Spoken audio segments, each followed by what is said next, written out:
দর্শক, C voice 24 এ আপনাদের সকলকে স্বাগত জানাচ্ছি। আমি দেবাশীষ চক্রবর্তী। এর পাশাপাশি আপনাদের সকলকে নতুন নববর্ষের শুভেচ্ছা জানাচ্ছি। আজকে আমরা আপনাদেরকে জানানোর চেষ্টা করব চট্টগ্রামের যারা গণমাধ্যম কর্মী তারা আসলে কিভাবে নববর্ষ পালন করছে। সেই বিষয়গুলো গণমাধ্যম কর্মীদের থেকে জানার চেষ্টা করব। এখন আমার সাথে আছেন কালের কণ্ঠের স্টাফ রিপোর্টার মেহেরাজ। একটু যদি বলতেন যে নববর্ষে আপনাদের কেমন যাচ্ছে? আসলে এই যে গণমাধ্যম কর্মীরা তো শুরু থেকেই থাকে, সব সময় সব জায়গাতেই থাকে। তো এই যে মানুষজনের সাথে নববর্ষ, তাদের কথাগুলো, তাদের এই যে আমরাও তো বাঙালির জাতির একটা অংশ। আমরা গণমাধ্যম কর্মীরা আমরা এই বিষয়গুলো তুলে ধরছি পুরো বিশ্বের কাছে। আমরা চাই আমাদের এই যে সংস্কৃতি, এটা তো ধর্ম ভেদ করে, শুধু ধর্ম ছাড়াও এখানে বিভিন্ন পেশাজীবী থেকে শুরু করে ছোট বড় সকলেই এই আমাদের সার্বজনীন এই উৎসব সেখানে অংশ নেয়। তো আমরাও অংশ নিই, কিন্তু অংশ নেয়ার আহ ফাঁকে, ফাঁকে আমরা আমাদের কর্ম যে আমাদের কর্ম থাকে সেগুলো আমরা কাজের মাধ্যমে আমরা সেগুলো বিশ্বের কাছে জানান দিই।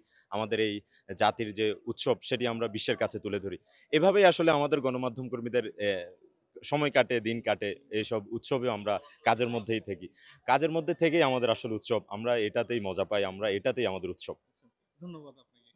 দর্শক, আমরা আরেকজন গণমাধ্যম কর্মীর সাথে কথা বলবো যিনি এই বর্তমানে আছেন, রিমন সাখাওয়াত। আপনার সাথে একটু জানার চেষ্টা করব যে এইবারের নববর্ষ কেমন কাটছে? গণমাধ্যমের কর্মী যারা আছেন তাদের নববর্ষ আসলে কেমন হয়? অবশ্যই ভালোই কাটবে। কারণ হচ্ছে নববর্ষ, নতুন উদ্যমে, নতুন প্রভাত, নতুন দিন। স্বাভাবিকভাবে সবারই ভালো কাটার কথা। এবং হচ্ছে আমরা যেহেতু বাঙালি, আমাদের ঐতিহ্যগতভাবে আমরা বিভিন্ন প্রোগ্রাম পালন করি। এবারও সেটাই করছি। সিআরপিতে নববর্ষ পালন হচ্ছে। ভালোই লাগছে। সাধারণত যেটা হয়ে থাকে, গণমাধ্যম কর্মীরা কর্মগত কারণে, নিজেদের বা পেশাগত কারণে আসলে পরিবারকে সময় দিতে পারে না। সেই বিষয়টাকে আপনি কিভাবে আলোকপাত করবেন? আসলে আমরা তো ব্যস্ততার মধ্যে দিয়ে দিন কাটে।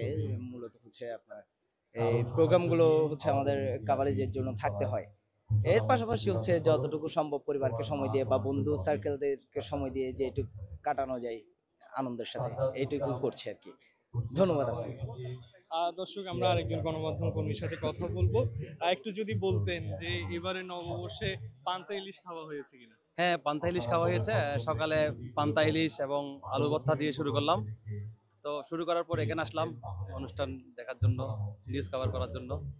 সার্বিক পরিস্থিতি কেমন দেখছেন? আসলে এই কারণে এটা তো আসলে জুলাই আগস্টের পরবর্তীতে বাংলাদেশে নববর্ষ পালিত হচ্ছে। তো এটা গত বছর তুলনায় এবছর কিরকম দেখছেন আসলে? আসলে আমরা কলেজ জীবন থেকে দেখে আসছি যে সিআরবিতে নববর্ষ পালন হয় একদম হিউজ পরিমাণ, অনেক ভিড় থাকে এই সিআরবিতে। তো প্রতিবারের তুলনায় এবার একটু ভিড় কম। আ হয়তো এখন একটু দুপুর বিকেল হয়তো একটু ভিড় বাড়তে পারে। তবে আগের তুলনায় ভিড়টা অনেক কম। মানুষের উপস্থিতি অনেক কম লক্ষ্য করা যাচ্ছে। ধন্যবাদ আপনাকে। দর্শক, এতক্ষণ যাবৎ আমরা কথা বলছিলাম গণমাধ্যম কর্মীদের সাথে যারা আসলে নববর্ষকে কেন্দ্র করে বা যে কোনো রকম উৎসবকে কেন্দ্র করে আসলে ব্যস্ত সময় পালন করে। এর পাশাপাশি নিজের ব্যক্তিগত সময়টাকেও তারা স্যাক্রিফাইস করে আমাদের জন্য, সাধারণ মানুষের জন্য তথ্য নিয়ে আসে, তথ্য সম্প্রচার করে। আমরা আপনাদেরকে জানানোর চেষ্টা করেছিলাম সাধারণ মানুষের পাশাপাশি গণমাধ্যম কর্মীরা কিভাবে নববর্ষ পালন করছে। এই নিয়ে আমি দেবাশীষ চক্রবর্তী শেষ করছি। আর নতুন বছরে সবাইকে জানাই শুভকামনা।